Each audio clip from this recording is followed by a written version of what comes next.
बररे जतन साँ असरा लगने छलौं भैया के होए तबियाह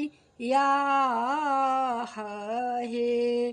बररे जतन साँ असरा लगने छलौं भैया के होए तबियाह हे।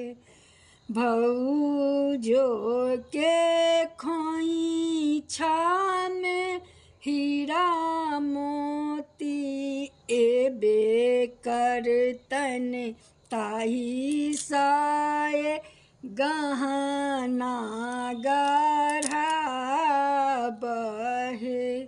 भौजो के खोइछा में हीरा मोती एबे करतन ताही साए गहना गढ़बहे।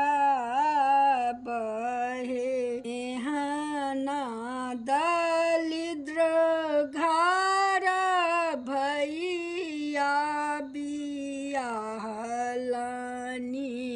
भौजी खोइछा दुबिओ धान हे।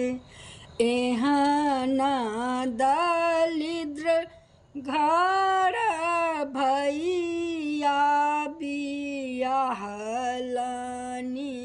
भौजी खोइछा दुबिओ धान हे। बररे जतन साँ असरा लगने छलौं भैया के होए तबियाह हे।